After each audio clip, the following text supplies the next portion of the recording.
ahli pidana Bapak Dr. Jamin Ginting ya. Selamat siang ahli. Oke. Saudara ahli, bisa saudara ahli jelaskan ya, di dalam KUHP kita itu kan ada bab tentang penganiayaan ya, penganiayaan. Tentunya pasalnya ada pasal 351 ya.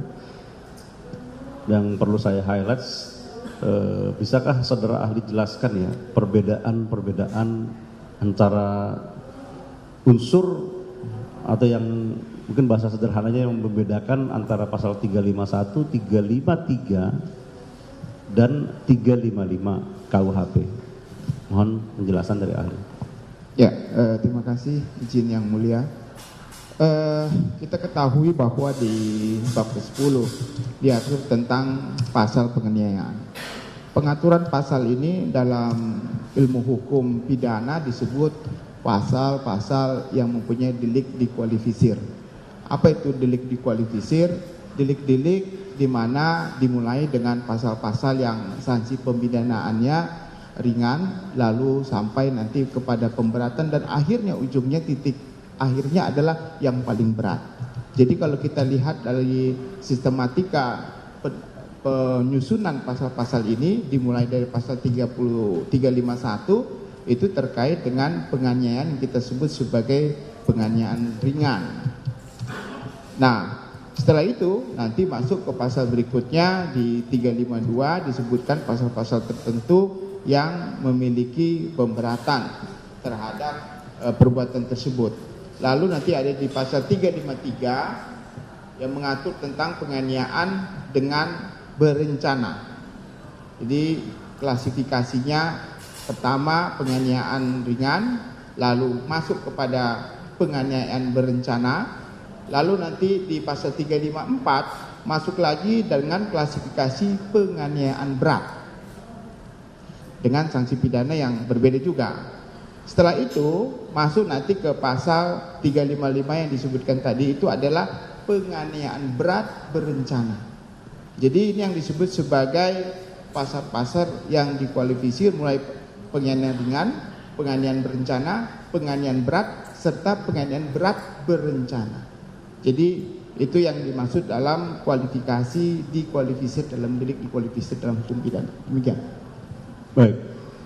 Dari pasal-pasal tersebut tadi ahli sudah menjelaskan ya, dari yang paling ringan 351 sampai 355. Pertanyaan saya, apakah semua delik yang ada di situ ada delik formil atau ada yang delik material atau semuanya formil atau semuanya material? Bisa ahli jelaskan? Iya, jadi kalau kita lihat dalam delik-delik 351 itu masuk kualifikasi ada delik material.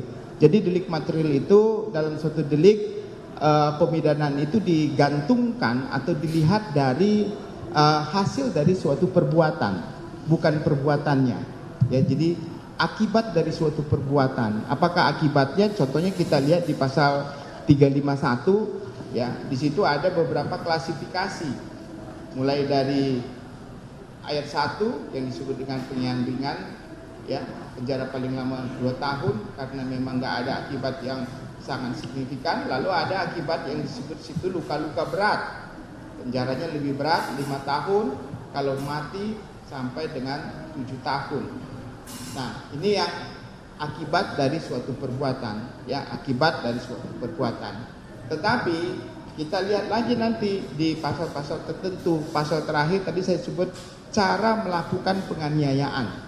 Nah, di pasal 355 itu ada disebut sebagai penganiayaan berat, ya, penganiayaan berat berencana. Nah, ditanyakan penganiayaan berat itu berarti nanti dia terkait dengan penggunaan penganiayaannya, jenis penganiayaannya. Jadi perbuatan penganiayaannya. Jadi selain hasil dari perbuatan, kalau kita lihat di pasal 355 itu ada cara melakukan suatu perbuatan, maka klasifikasinya penganiayaan berat berencana. Jadi selain akibat suatu perbuatan, tapi ada pasal lain lagi di terakhir itu yang dipidana adalah penganiayaan berat. Artinya cara melakukan penganiayaan itu adalah berat, bukan akibat dari perbuatan tersebut mengakibatkan luka berat. Itu definisi yang berbeda mengenai hal itu. Gini. Baik. Apakah dengan demikian pasal 355 itu lebih ke delik formil, ahli? Karena kalau kita lihat sepintas memang begitu, karena yang diatur di situ adalah penganiayaan berat berencana. Nah, klasifikasi penganiayaan berat itu di 354 kan, penganiayaan berat. Apa yang disebut sebagai penganiayaan berat? Barang siapa melukai berat orang lain. Nah, jadi bukan akibatnya yang berat, tapi perbuatannya yang berat. Nah, jadi perbuatan yang berat. Jadi kalau dalam doktrin selalu orang mengatakan penganiayaan adalah akibat dari suatu perbuatan material. Tapi ternyata pemberatannya masuk dalam posisi jenis tindak pidana atau jenis perbuatan. Baik. Sepengetahuan ahli ya, ini kan sebenarnya kan ada kualifikasi, dikualifisir ya, dari yang berat, yang ringan, ancaman pidananya pun sangat bervariatif ya, ahli ya. Artinya apakah di situ perlu ukuran yang jelas ya, ahli ya? Bagaimana suatu perbuatan itu masuk ke penganiayaan berat berencana, penganiayaan berat, atau penganiayaan berencana yang mengakibatkan luka berat, atau penganiayaan biasa yang mengakibatkan sebuah kematian. Bagaimana ahli menanggapi itu? Ya, jadi kalau kita kembali ke pasal penganiayaan itu, kita mulai dari pasal 351 lah, kita bedah ya.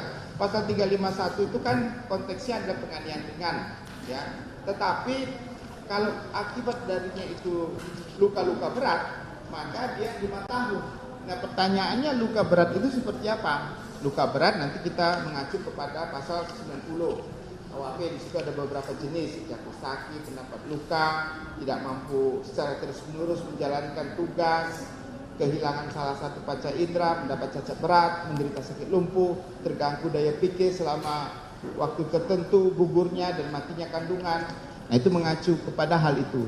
Lalu naik lagi di pasal berikutnya, di ayat berikutnya, dengan mengakibatkan mati. Hukumannya beda lagi. Tapi itu dilakukan, pertanyaannya, dilakukan dengan terencana atau dilakukan dengan perbuatan yang berat? Tidak. Tidak dilakukan dengan terencana, tidak dilakukan dengan suatu perbuatan yang berat. Nah, kapan suatu perbuatan lagi dianggap sebagai suatu perencanaan? Masuklah tadi pasal 353. Berarti 353 ini penganiayaan rencana. Jadi perbuatannya adalah perencanaan. Hasilnya apa? Bisa hasilnya mengakibatkan luka berat, sama lagi kayak tadi ya. Bisa mengakibatkan luka berat. Hukumannya lebih berat dari 351, 7 tahun. Kalau dia mati, penjaranya 9 tahun.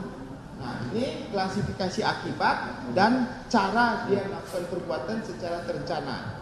Baru masuk lagi yang berikutnya, penganiayaan berat. Apa itu penganiayaan berat? Di sini dikatakan penganiayaan berat tapi perbuatan yang berat. Penganiayaan berat tapi tidak terencana. Perilakunya berat. Masuklah 354. Barang siapa melukai berat orang lain diancam karena melakukan penganiayaan berat. Nah, hukumannya beda lagi. Ya, kalau dia mengakibatkan mati, maka penjara paling lama 10 tahun. Dan terakhir ini puncaknya, ya, puncaknya yang paling berat lagi. Sebenarnya masih ada lagi puncaknya di 356. Itu karena pemberatan karena pelakunya yang ditambah sepertiga ya, karena. Tetapi kalau sudah ada pemberatan penambahan sepertiga, yang paling tinggi itu 355. Sudah perbuatan dilakukan dengan cara-cara yang berat yang luar biasa, dibuat dengan perencanaan. Nah, ini sudah lebih kompleks lagi begitu. Akhirnya inilah yang disebut sebagai penganiayaan berat berencana sebagaimana maksud pasal 355. Nah, demikian itu klasifikasinya seperti itu. Baik. Kalau untuk seseorang bisa dikualifisir ya, ahli ya, secara hukum pidana ya, melakukan sebuah perencanaan ya, itu apa saja yang harus terpenuhi ya, atau terbukti bahwa sebuah penganiayaan itu adalah sebuah penganiayaan yang terencana? Ada nggak ukuran-ukurannya secara keilmuan? Oke, nah kita harus mengerti dulu apa yang dimaksud dengan tindak pidana yang direncanakan. Ya. Nah, apa yang dimaksud perencanaan, delik-delik perencanaan? Jadi ada elemen-elemen tertentu terkait dengan suatu perbuatan yang dilakukan dengan perencanaan. Nah, kalau kita lihat di memori van Tollichtingnya, istilahnya ini bahasa Belandanya ya, mohon maaf kalau saya mengucapkannya, met voor bedachte, direncanakan terlebih dahulu, adalah penunjukan atau pendeskripsian adanya suatu saat tertentu untuk menimbang dengan tenang. Nah, memori van Tollichting tersebut memberi syarat adanya rencana terlebih dahulu apabila terdapat suatu saat atau waktu tertentu. Nah, waktu tertentu untuk mempertimbangkan perbuatannya dengan tenang. Jadi ada waktu tertentu untuk mempertimbangkan perbuatannya dengan tenang. Nah, dalam memori van Tollichting ini juga dikutip dalam Arrest Hukrat tertanggal 22 Maret 1909. Nah, dalam hukrat tersebut, dalam pertimbangan majelis mengatakan, untuk dapat diterimanya suatu rencana terlebih dahulu, perlu adanya suatu tenggang waktu, ya, pendek atau panjang, dalam mana dilakukan pertimbangan dan pemikiran yang tenang. Jadi ada pertimbangan dan pemikiran yang tenang. Pelaku harus dapat memperhitungkan makna dan akibat perbuatannya dalam suatu suasana kejiwaan yang memungkinkan untuk berpikir. Nah, itu arresnya. Jadi dari ares itu maka dapat kita ngambil 3 poin terkait dengan apakah suatu perbuatan itu perencanaan atau tidak. Yang pertama, adanya pemikiran bahwa perbuatan yang dilakukan itu dilakukan dengan tenang. Jadi dia berpikir dengan tenang. Dan sebelum dia melakukan suatu perbuatan tersebut. Yang kedua, ada jarak waktu. Ya, adanya jarak waktu antara timbulnya kehendak sampai pelaksanaan kehendak. Jadi ada jarak waktu. Ketiga, pelaksanaan kehendak perbuatan dilakukan dalam suasana yang tenang pula. Jadi 3 hal itu yang beberapa buku yang menurut buku menyatakan bahwa harus terpenuhi. Nah, kalau ditanya lagi bagaimana mempertegas bahwa penganiayaan itu, nah, kalau kita lihat penganiayaan, nah kalau dalam konteks timbulnya maksud kehendak untuk menganiaya, ya, timbulnya maksud kehendak untuknya dengan pelaksanaan itu harus ada tempo, ada waktu. Sebelum dia menganiaya, dia harus berpikir, mempersiapkan apa yang harus digunakan untuk mewujudkan suatu kehendaknya tersebut. Alatnya, tempatnya, domisilinya, cara bagaimana. Nah, tentu di dalam itu dia harus juga profiling terhadap orang yang akan dianiaya. Tadi sudah disampaikan juga bagaimana kemampuan orang tersebut dan lain sebagainya. Jadi penganiayaan itu membutuhkan syarat adanya pemikiran yang tenang. Ya. Ada pemikiran yang tenang dari pelaku meskipun dalam waktu singkat atau dalam waktu tertentu dia menyadari bahwa itu dia lakukan dengan suatu konsekuensi tertentu. Nah, ini yang menjadi dasar tadi. Nah, kalau sudah terpenuhi dalam rancangan itu terkait dengan perencanaan, maka itu yang dikatakan tadi konteksnya adalah penganiayaan berencana. Kalau enggak, itu bukan termasuk dalam perencanaan. Ya. Baik. Itu berlaku secara kumulatif ya yang ahli sampaikan tadi ya? Ya, itu berlaku secara kumulatif 3 hal tersebut. Benar. Jadi apabila ternyata saya mau coba diilustrasikan ya, ahli dalam suatu kejadian ya. Katakanlah ada 3 orang ABC ya, bersama-sama ingin bertemu dengan si X ya. A adalah pelaku utama, B adalah orang yang diajak ya. Kemudian C ini adalah kekasih dari si A yang mengaku dilecehkan atau diperkosa oleh si X ya. Sehingga mereka merencanakan pertemuan itu ya. Pertanyaan saya dari sisi hukum pidana ya, apakah umpatan-umpatan kebencian, karena memang di sini kan dari ilustrasi yang kami sampaikan bisa dibayangkan kondisi emosional dari si A ini yang mendapatkan informasi bahwa pacarnya dilecehkan oleh si X gitu ya, dan tujuannya adalah memang untuk mengkonfirmasi itu dalam keadaan yang marah ya. Jadi memang di situ ada waktu lah ya, ada waktu, sehingga mereka merencanakan untuk melakukan pertemuan. Nah, dalam emosi yang marah itu pun sudah terungkap ucapan-ucapan ya, ungkapan-ungkapan kebencian. Misalnya, ya karena kan peristiwa itu memang sangat apa namanya ekstrim sekali, diperkosa katakanlah contohnya ya.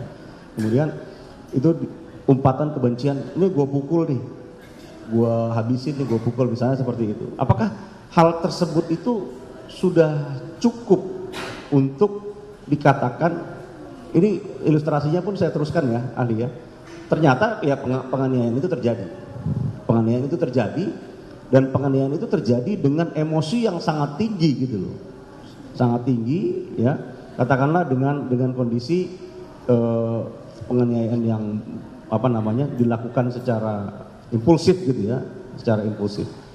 Bagaimana hukum pidana melihat ini? Apakah ungkapan-ungkapan kebencian itu sudah cukup untuk dikatakan sebuah perencanaan, atau ada perencanaan yang bisa saudara ahli jelaskan yang lebih spesifik? Ya, kalau kita bicara perbuatan spontan tadi ya dengan perencanaan, ya tentu kalau bicara tentang spontan, dia pada saat waktu bersamaan untuk mewujudkan suatu perbuatannya dilakukan seketika pada saat itu juga. Nah, pertanyaannya kapan seseorang itu dikatakan spontan, kapan dia berencana? Nah, dalam konteks perencanaan, dia sudah mempersiapkan segala sesuatu terkait dengan maksud dan tujuan terwujudnya suatu perbuatan pidana yang dia inginkan. Dengan cara apa? Dengan cara dia mempersiapkan contohnya alat yang digunakan, waktu, tempat. Nah, lalu dia timbulnya kehendak itu, perencanaan itu tidak terlalu cepat gitu. Contohnya ya kalau dia cuma dalam, memang nggak ada waktu tertentu ya yang terkait dengan ini. Doktrin-doktrin bilang batasan waktu itu juga alternatif lah gitu ya, bukan merupakan suatu hal yang harus 3 jam atau harus 1 hari, harus 1 minggu, enggak ya. Jadi bisa saja dia dipersiapkan itu 3 jam kemudian atau 4 jam kemudian alat itu bisa terjadi seperti itu. Tetapi dia sudah mempunyai pemikiran bahwasannya kalau dia melakukan ini, saya melakukan ini. Kalau dia berbuat ini, saya melakukan ini. Termasuk di dalam situasi, ya situasi kalau sampai ada dia harus kabur, dia juga punya rencana mengaburkan diri dari seperti apa begitu. Nah, jadi itu sudah dipersiapkan dengan baik dan dilakukan dengan tenang dalam konteksnya ini, sesuai dengan Aris tadi. Nah, waktu melaksanakannya juga dia ada sesuatu yang tidak gegabah, ya, tidak spontan, ya. Lalu dilakukan dengan tenang juga. Jadi itulah yang saya katakan tadi, dilakukan klasifikasi 3 kumulatif itu harus terpenuhi. Kalau dia dilakukannya contohnya gerasa gerusuk ya, atau spontan seperti yang saya katakan tadi, ya itu otomatis dilakukannya dengan spontan. Kecuali begini, ada perbuatan pidana lain di luar dari perencanaan yang dia buat, bisa aja itu spontan dilakukan untuk menghindari perbuatannya sebagai suatu perbuatan berlanjut ya. Contohnya dia membunuh, memperkosa dan lain segala macam. Tadinya berpikir oh saya punya rencana mau mencuri, tetapi di dalam keadaan terpaksa selain mencuri dia melakukan tindak pidana lain. Nah, tindak pidana lain itu sebagai suatu tindak pidana berlanjut dari perbuatan itu bisa aja dianggap sebagai bukan perencanaan, awalnya perencanaan pencurian, tapi bukan perencanaan. Jadi dalam hal ini saya kira apa yang disebut direncanakan semuanya dilakukan dengan tenang, dalam saat waktu yang tenang, dalam berpikir yang tenang. Makanya tadi kalau ilustrasi tadi, apakah dia dilakukan dengan tenang, sudah tahu siapa yang akan dianiaya, bagaimana cara penganiayaannya, siapa yang membagi tugas di antara mereka untuk melakukan penganiayaan, dan kira-kira target penganiayaannya itu seperti apa? Apakah cuma memukul kaki, kepala, atau badan saja, atau sampai mengharapkan dia sampai luka berat atau sampai mati begitu. Nah, itu sudah dipersiapkan secara tenang dan matang. Sudah ada waktu ya ahli. Artinya apakah suatu perencanaan itu yang diminta ya? Karena ini kan pidananya jauh sekali nih ahli ya, antara yang berencana maupun yang tidak, baik itu yang penganiayaan biasa maupun yang berat ya. Sehingga mestinya kan ada suatu ukuran tertentu ya. Apakah pada saat perencanaan itu memang sudah harus dipikirkan salah satu bagian dari pembicaraan perencanaan atau yang berputar dalam otak itu ya tadi kan sampaikan caranya kan begitu kan, apakah waktu tertentu gitu ya. Kalau misalnya caranya tidak ada pembicaraan atau tidak ada pemikiran mengenai caranya, baru ada pemikiran untuk melakukan konfrontasi. Terbukti di dalam sebuah persidangan bahwa kejadian yang tadi ya ABC terbukti berupaya untuk melakukan konfrontasi. Apakah itu sudah pidana? Itu pertanyaan saya yang pertama. Saya yakin jawabannya tidak. Kemudian berlanjut kepada suatu konfrontasi itu sendiri. Jadi direncanakan konfrontasinya. Tapi pada saat konfrontasi terjadi eskalasi emosi yang meningkat sehingga pelaku A itu melakukan tindak pidana. Ya. Apakah untuk hal yang seperti itu terpenuhi nggak sih yang unsur perencanaannya? Apabila saya nggak masuk ke dalam satu kasus tertentu, cuman mohon pandangan ahli terhadap kejadian. Iya, jadi kalau konteksnya datang ke orang tersebut bukan perencanaan melakukan suatu perbuatan pidana, itu kan nggak ada ranah pidananya, peristiwa pidananya nggak. Kalau menanya orang, oh apakah kamu gimana, konfirmasi, ya, bagaimana kamu kok bisa begini, kok bisa begitu, itu kan konfirmasi, itu nggak ada pidananya. Pidananya terjadi kalau sudah melakukan perbuatan, mana perbuatan itu diatur sebagai sesuatu yang dilarang, kan ada mens rea, ada actus reusnya di situ. Nah, pertanyaannya, apakah waktu dia melakukan delik tadi, delik perbuatan pidana yang masuk dalam delik tadi itulah perencanaan itu sudah dipersiapkan atau seketika pada saat itu waktu dia mendengar ocehan ataupun jawaban dari orang yang dikonfirmasi. Nah, kalau di situ berarti kan itu namanya spontan, ya, spontan. Jadi bukan masuk dalam konsep perencanaan. Jadi kalau delik perencanaan yang dipidana ini tadi agak-agak mirip juga yang disampaikan, itu namanya masuk kepada delik premeditatus, ya. Jadi dia offsetnya masuk premeditatus. Apa itu? Itu adalah offset yang terbentuk setelah berpikir dan direncanakan secara tenang. Jadi waktu dia kesengajaan itu muncul bukan pada saat dia melakukan perbuatan. Kesengajaan itu muncul pada saat dia merencanakan, memikirkan sesuatu dengan tenang, ya, dan melakukan juga dengan tenang, dan waktunya juga biasanya tidak terlalu sempit, ya. Makanya waktu tadi saya katakan berarti dia nggak ada dong objek premeditatus tadi itu, dia nggak punya. Kenapa? Karena dia nggak sempat berpikir dengan tenang. Lu ngomong begitu tak tonjok. Nah, berarti kenapa ada penonjokan terjadi seperti itu waktu ditanya konfirmasi? Ya bisa saja karena emosi sesaat yang terjadi pada saat itu. Berarti dia tidak ada berpikir secara tenang untuk mempersiapkan suatu perbuatan itu. Jadi itu bukan masuk dalam delik perencanaan. Baik, cukup jelas. Kemudian ahli, ini kaitannya dengan pasal 353 KUHP tadi dengan pasal 354 dan 355, ya. Ini saya mengartikannya begini, mohon nanti ahli mengkonfirmasi, ya, atau menjelaskan juga mengenai ini. 353 itu adalah penganiayaan dengan rencana, itu ayat 1-nya, ya. Ayat 2-nya yang mengakibatkan luka berat. Jadi ada penganiayaan yang berencana yang mengakibatkan luka berat. Ancaman pidananya 7 tahun. 353 ayat 2. Kemudian di pasal 355 ini ancaman penjaranya kan berapa? 12 tahun, ya. Ini ada hal yang mirip, ya.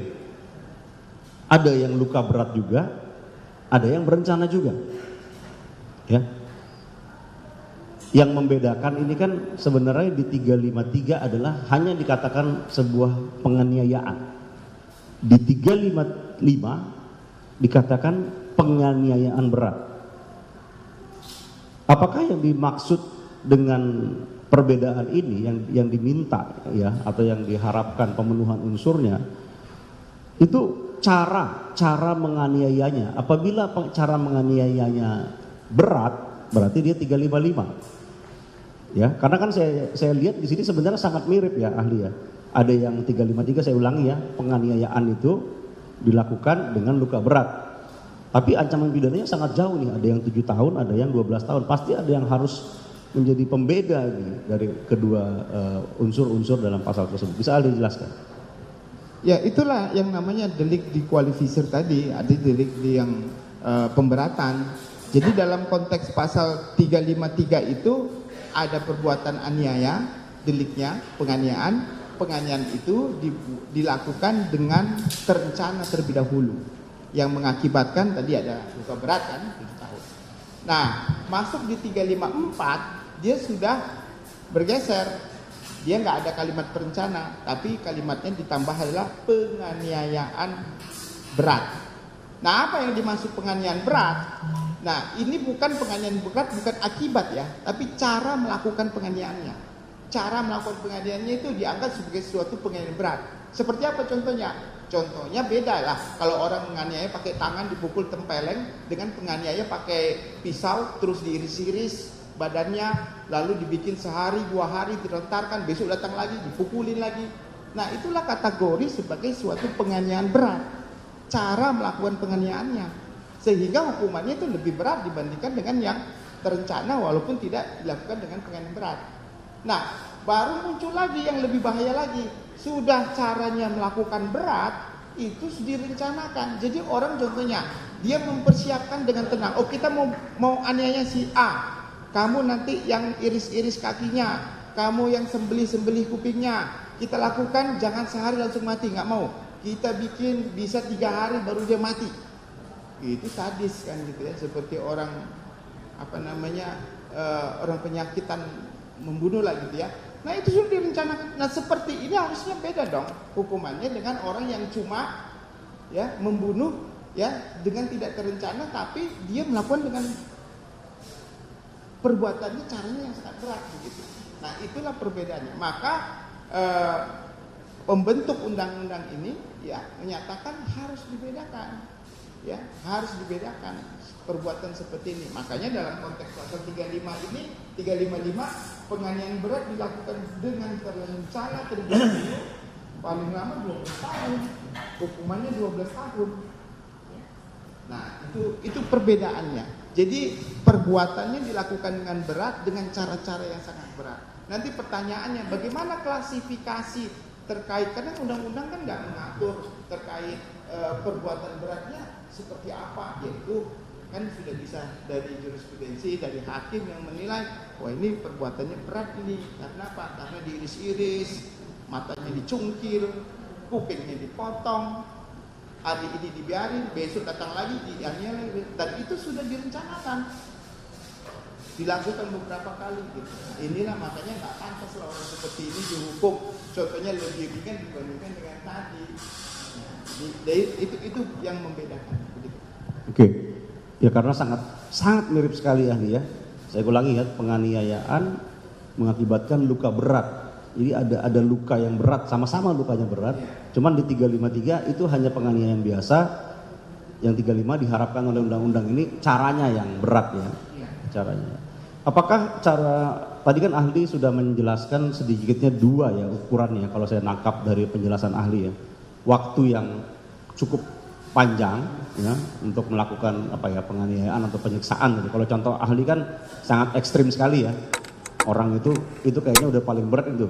Udah pakai pisau, disayat-sayat, itu contohnya ya, dicungkil matanya, dipotong kupingnya ya. Sehingga orang pun menderita.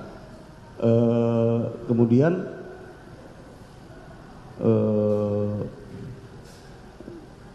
iya, sangat mirip sekali itu yang saya katakan tadi ya. Jadi memang benar-benar ada 2 ukurannya. Tadi waktu yang lama. Apakah itu juga bagaimana ahli menjelaskan tadi yang sudah dipersiapkan seperti alatnya? Apakah itu juga menjadi satu ukuran yang penting gitu? Alat untuk membedakan satu penganiayaan ini penganiayaan biasa. Misalnya penganiayaan itu dilakukan dengan tangan, tapi mengakibatkan luka yang sangat berat lukanya. Tapi dilakukan dengan tangan. Nah, apakah itu menjadi satu ukuran juga alat itu gitu. Ya, kalau tadi saya katakan ada penganiayaan berat, ya jadi perbuatannya yang berat, ya tentu kalau digunakan dengan tangan, klasifikasi beratnya seperti apa gitu. Karena kalau menurut saya itu bukan penganiayaan berat, karena satu, dia dalam waktu singkat kalau dilakukan ya, terus tidak ada alat yang membantu untuk melakukan penganiayaan sehingga dianggap berat, ya kecuali kalau memang kalau orang dengan tangannya ya dia bisa melakukan apapun gitu, bisa mencungkil mata, bisa menarik kaki patah atau apa, itu mungkin bisa dilakukan dan dalam waktu yang cukup lama, ditelantarkan segala macam. Tapi pada prinsipnya saya kira sih kalau dengan tangan kosong saya kurang bisa menyatakan itu sebagai suatu perbuatan penganiayaan berat begitu ya. Karena memang juga sudah ada pasal yang mengakomodir itu ya, penganiayaan yang mengakibatkan lukanya berat gitu ya. Jadi kalau menurut ahli tanpa alat itu penganiayaan di 353 ya. Iya. Baik. Oke, saya sedikit beralih ke restitusi ya. Apakah ahli familiar dengan restitusi? Bisa ahli jelaskan? Oke, jadi dalam konteks pidana itu ada hal-hal yang bisa memulihkan keadaan, membantu lah ya namanya dari korban tersebut. Sekarang kan dalam rangka perlindungan terhadap korban dan memperbaiki korban supaya dapat menjadi pulih lagi ke keadaan semula. Nah, ada dua, pertamanya restitusi, yang kedua yang namanya kompensasi, yaitu itu diatur dalam suatu ketentuan. Kalau sekarang itu dalam diatur juga di Undang-Undang LPSK 31 2014, juga diatur dalam PP 35 2020, juga dalam ketentuan Perma nomor 1 tahun 2022.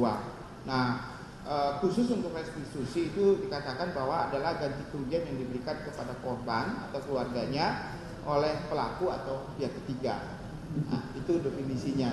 Jadi itu pemberian yang harus diputuskan dalam putusan yang sama dengan yang mengadili pidana. Baik. Ini kan restitusi berarti kaitannya dengan hukum pidana ya. Apakah azas yang dipakai juga sama ahli terhadap restitusi ini? Artinya kalau dalam hukum pidana kan kita melihat bahwa pertanggungjawaban pidana tidak bisa dialihkan. Yang pertama, tidak bisa dialihkan sehingga si pelakulah yang bertanggung jawab terhadap perbuatan yang dilakukan. Tidak bisa katakanlah dialihkan kepada temannya atau orang tuanya yang sama sekali tidak terlibat. Bagaimana konsep restitusi ini? Apakah dia menyerap juga karena ini ada di dalam lingkup pidana sehingga tidak bisa dialihkan? Ya, dalam konteks restitusi yang dimasukkan itu kan menyangkut tentang ganti rugi ya. Ganti rugi yang dialami oleh korban. Tentu pembuktiannya tentu pembuktian formil karena harus ada dokumen-dokumen pendukung terkait dengan kerugian tersebut ya. Tetapi memang dalam konteks restitusi dia bisa juga masuk dalam potential loss gitu loh. Artinya kemungkinan dia sakit, kemungkinan dia ini dinarasikan, tetapi harus yang masuk akal kan begitu kan. Jadi jangan orang malah nanti restitusi itu jadi ajang pemerasan terhadap pelaku tindak pidana begitu, karena kalau menjadi tidak masuk akal itu justru sulitlah untuk dikabulkan ya oleh hakim. Lalu yang kedua terkait dengan pertanggungjawaban pidana, tentu kita sama-sama tahu lah ya, pertanggungjawaban pidana nggak bisa diturunkan ya, nggak bisa diwariskan. Siapa yang berbuat dialah yang bertanggung jawab begitu kan. Nah, dalam restitusi ini juga seperti itu ya, kecuali ada pihak ketiga yang secara sukarela gitu ya mau mengemban itu begitu. Tapi pada prinsipnya pelakulah yang bertanggung jawab untuk memberikan ganti kerugian terhadap restitusi tadi. Kita juga mengenal ya, ada batasan-batasan tertentu ahli ya terkait dengan pembebanan kepada pihak ketiga itu terhadap anak ya. Anak itu bisa apabila anak sebagai pelaku tindak pidana bisa dialihkan ke pihak ketiga yaitu orang tua. Bagaimana pandangan ahli? Ya karena memang anak itu kan masuk dalam perwalian, jadi belum dewasa, tidak bisa bertindak sendiri. Nah, dia harus ada orang yang bisa menggantikan posisi dia seperti itu gitu. Jadi wajar saja, apalagi kalau anak pastinya kan dia belum lepas dari tanggung jawab orang tuanya, menjadi tanggung jawab orang tuanya. Jadi bisa orang tua yang bisa bertanggung jawab. Baik. Ya, kami juga melihat restitusi ini kan sebagai hukum yang relatif baru ya. Apakah restitusi ini bisa diganti dengan pidana kurungan? Misalnya dengan satu kondisi seseorang sudah diputus maksimal ya, misalnya diancam dengan pidana maksimal 7 tahun, kemudian dia tidak sanggup untuk membayar restitusi sehingga ditambahlah kurungan itu. Apakah ada aturan hukum yang mendukung itu atau yang mengatur itu? Ya, tentu dalam semua tindak pidana kalau ada terkait dengan apa namanya uang pengganti, apakah namanya terkait dengan denda yang tidak dibayar atau uang pengganti atau restitusi, itu bisa disubsidiarkan menjadi kurungan. Nah, kalau kita lihat di tadi saya katakan di Perma ya 1 2022 di pasal 30 ayat 13 diatur itu, yaitu bahwasanya kalau dia tidak bisa bayar restitusi maka dia bisa diganti dengan kurungan. Apakah ada ukuran-ukuran pidana-pidana tertentu yang diberlakukan seperti itu? Jadi ada, contohnya ya kita lihat di KUHP sendiri kan, KUHP kan sudah mengatur ya. Kalau saya lihat di KUHP ini di contohnya pasal 30 ya ayat 6 di KUHP. Di pasal 30 ayat 6 itu ada pidana kurungan. Pidana kurungan itu ada pidana pengganti terhadap denda dan nah, itu dikatakan di situ paling tinggi pidana kurungan itu adalah 8 bulan. Ya, kalau kita lihat di pasal 30 ayat 6 dan juga di undang-undang yang sudah mengatur, contohnya undang-undang perdagangan orang ya TPPO itu sudah diatur restitusi itu ada diatur di situ paling lama berapa tahun ada. Dan juga nanti bisa lihat ya TPPO di pasal 28 sampai 31 itu paling lama restitusi itu kalau dia nggak bisa bayar 1 tahun, paling tinggi 1 tahun.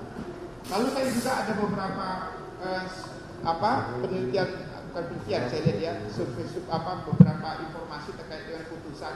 Contohnya ya putusan nomor 246 tahun 2015 di PN Bekasi ya, ini restitusinya 3 juta, kurungannya 1 bulan.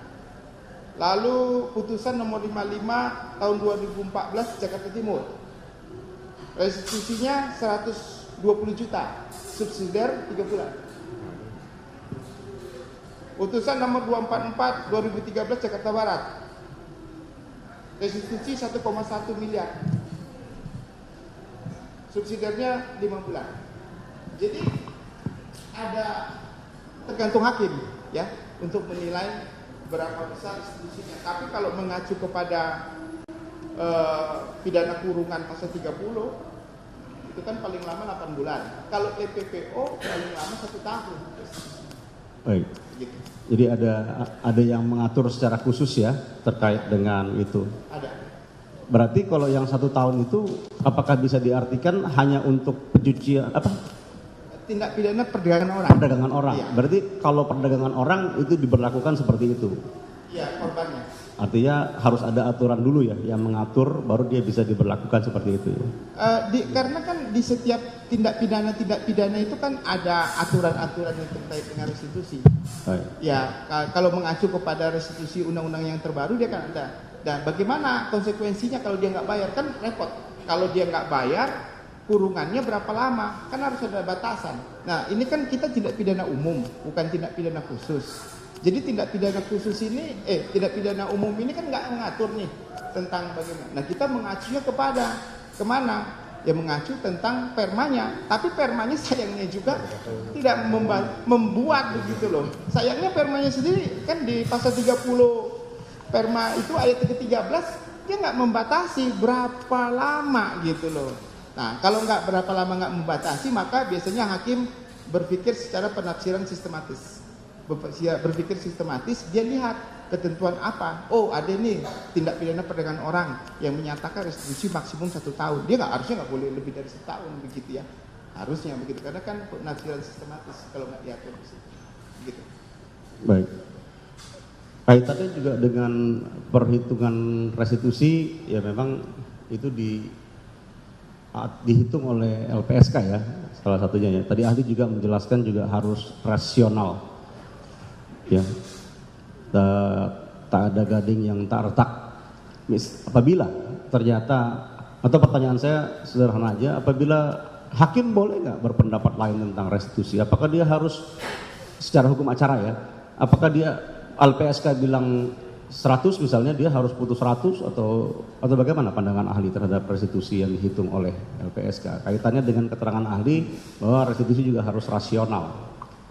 Terus terang saya bilang hakim sangat berat ini ya untuk menghitung karena hakim ini kan ya menilai ini kan delik pidana ya.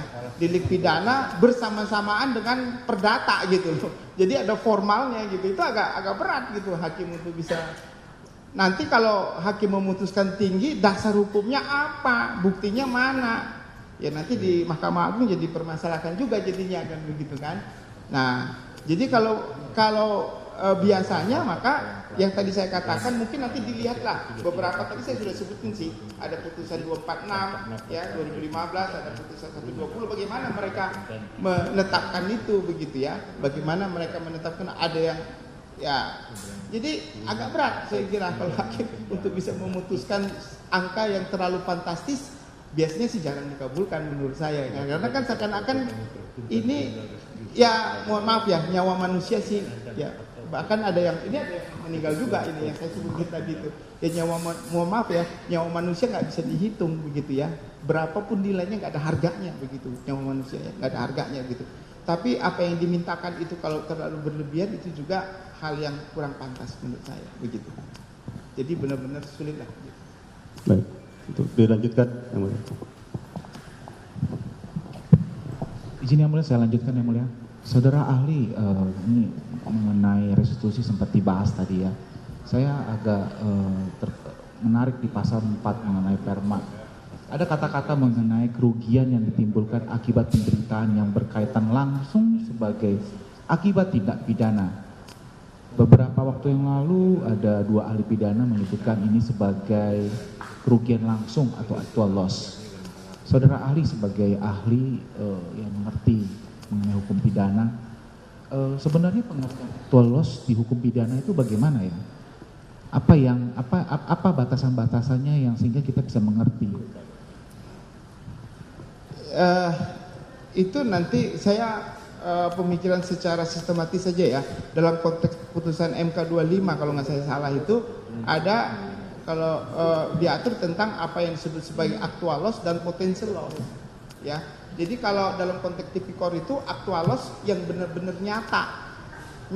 Kalau nyata itu berarti ada apanya? Ada kwitansinya, ada pengeluaran benar-benar dikeluarin gitu. Ibarat orang korban masuk ke rumah sakit ada biaya rumah sakitnya, ya ada perawatannya. Jadi ada formil, pembuktiannya formil gitu ya. Benar-benar formil berdasarkan data yang ada. Nah, kalau potential loss, dia dihitungnya kemungkinan akan ada gitu, akan menjadi suatu beban ya bagi orang ini.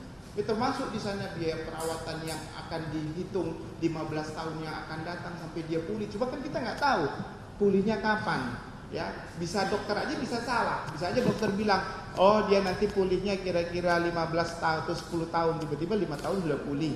Sudah dibayarkan yang tadi 15 tahun. Nah, berarti kan itu tidak memberikan rasa keadilan juga begitu ya. Nah, makanya dalam konteks saya secara penafsiran sistematis yang terkait dengan potential loss itu lebih baik dibandingkan dengan actual loss lebih baik daripada potential loss karena potential loss itu tidak memberikan kepastian hukum. Gitu. Baik, terima kasih. Lanjut yang mulia. Izin yang mulia, saya ingin bertanya ahli mengenai perencanaan. Ada suatu kejadian atau satu peristiwa bahwa dalam satu peristiwa pidana ABC itu tidak terjadi pembagian peran atau pembagian cara atau melakukan suatu tindak pidana. Terus kemudian terjadi suatu peristiwa pidana itu sendiri. Apakah perencanaan boleh dilakukan seseorang yang melibatkan orang lain yang tidak diketahui bahwa itu terjadi tindak pidana?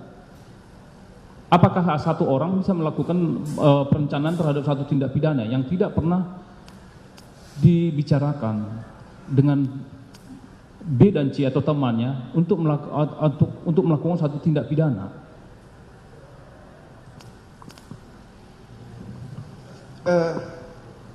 Tindak pidana itu bisa dilakukan sendiri, bisa dilakukan juga bersama-sama. Kalau dilakukan bersama-sama tentu nanti terkait dengan pasal 55 ya, penyertaan apakah sebagai penganjur, bisa juga sebagai penyuruh melakukan atau bersama-sama melakukan. Nah, kalau dia bertindak sendiri, lalu dia berpikir sendiri dan mewujudkan perbuatannya sendiri, maka nanti pembuktiannya apakah dilakukan itu secara sendiri sebagai suatu bentuk perencanaan atau bukan. Nah, bisa aja dia perencanaan dengan mempersiapkan alat, seperti kita tadi, waktu yang cukup, lalu dilakukan dengan tenang, itu bisa dilakukan dengan sendiri, sepanjang bisa dibuktikan itu perencanaan yang dilakukan juga. Bisa juga dilakukan secara bersama-sama dengan orang lain. Nah, di antara mereka itu. Jadi, kita lihat perbuatannya dilakukan sendiri atau dilakukan secara bersama-sama dengan orang lain. Pada umumnya, kalau dilakukan bersama-sama dengan orang lain, tentu dia mengutarakan maksud kehendaknya kepada orang lain. Bahkan mereka biasanya merencanakan itu, mempersiapkan alat, melakukan suatu persiapan dan melakukan perbuatan itu saling membantu. Itu pada umumnya seperti itu, begitu. Jadi nggak pernah orang bersama-sama melakukan tindak pidana lalu dia merencanakan sendiri, kecuali dalam rentang waktu yang berbeda atau mempunyai niat yang berbeda tapi tempatnya sama, mempunyai niat yang sama tapi tempatnya juga sama. Contohnya begini, itu dalam pasal 55 ya. Ya. Ada orang dari sana pengen mencuri rumah A, ada orang ini yang nggak saling kenal pengen mencuri juga rumah A. Pada waktu bersamaan ketemu di sana. Nah, itu kan bisa. Berarti walaupun tidak saling kenal, mereka sama-sama melakukan pencurian. Itu bisa terjadi seperti itu. Baik, artinya gitu ya.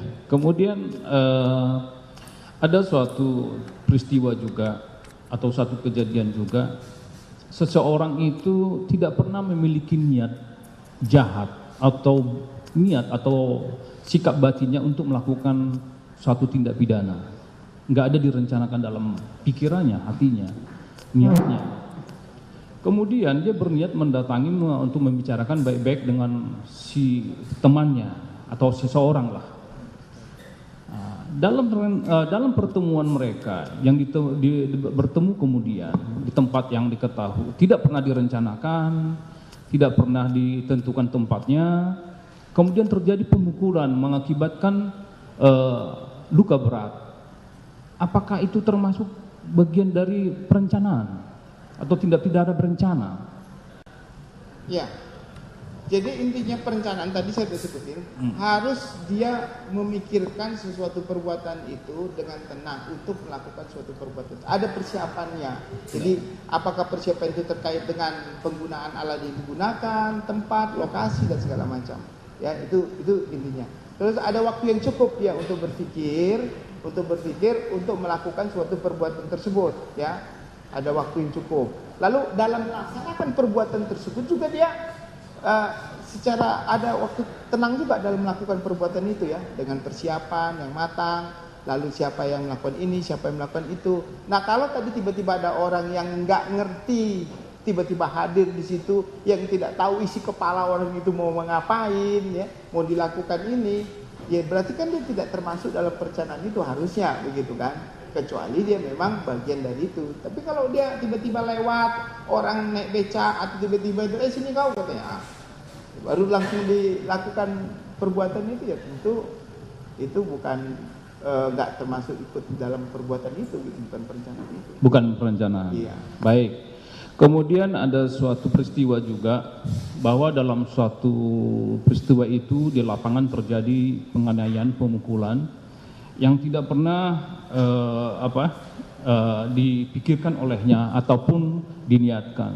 Tapi orang yang bersangkutan ini karena mungkin teringat atau suatu kejadian yang sangat melukai hatinya, sangat berbekas dalam pikirannya, kemudian terjadi satu pemukulan atau penganiayaan, maka terjadilah peristiwa pidana.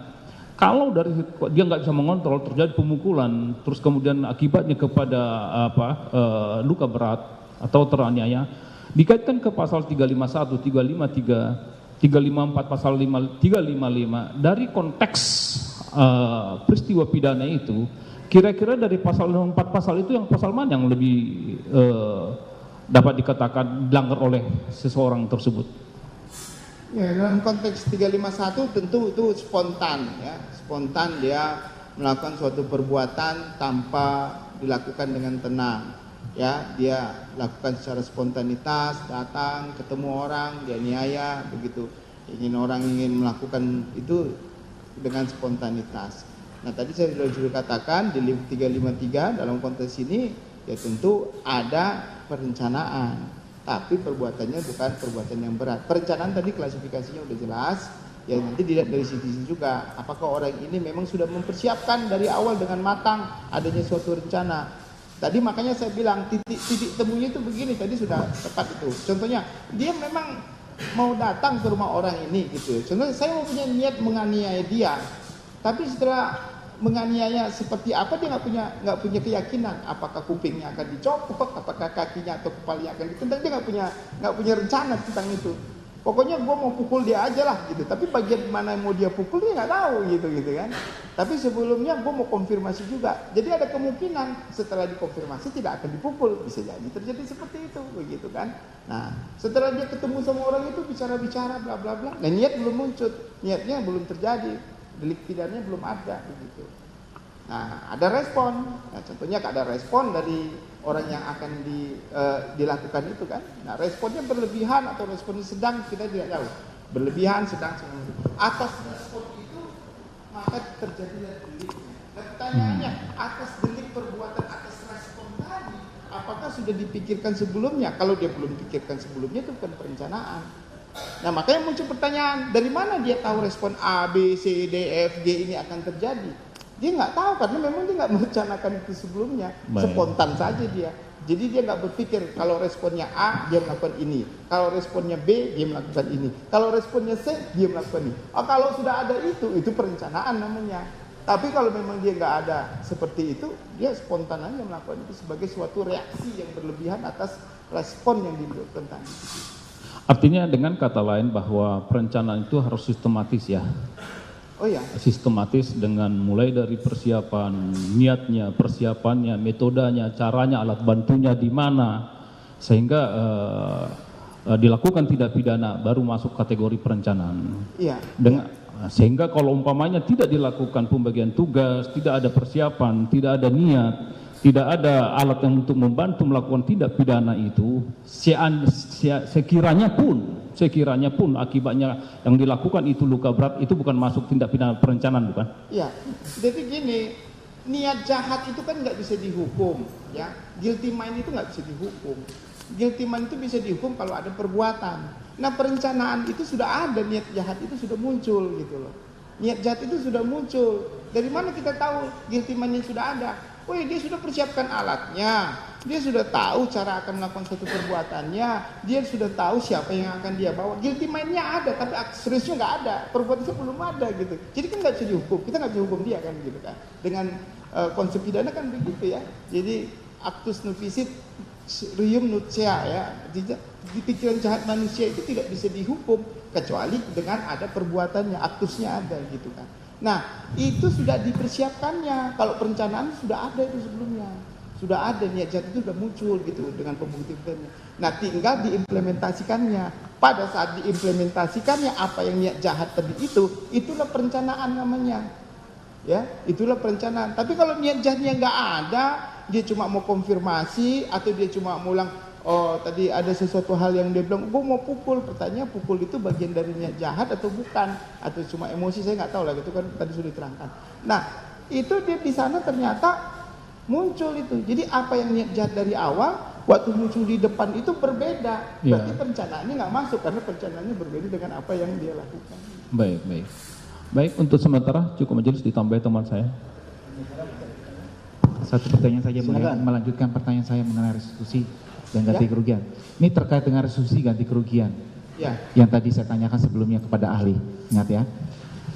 Ahli, saya mau bertanya, apakah dimungkinkan korban dalam suatu tindak pidana yang terjadi ya, melakukan permohonan ganti kerugian, tapi dia melakukan double claim?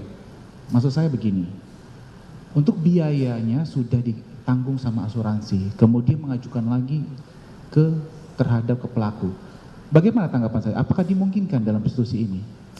Ya, saya nggak ngelihat peraturan tentang ini. Memang ini permen ini kurang luas ya cakupannya ya, harus ada perubahan lagi. Nah, double claim berarti kan, tapi filosofinya adalah untuk memberikan bukan, nggak bisa mengembalikan keadaan semula, nggak bisa. 100% itu pasti nggak bisa. Tapi kan negara pengen supaya orang ini nggak terbeban gitu.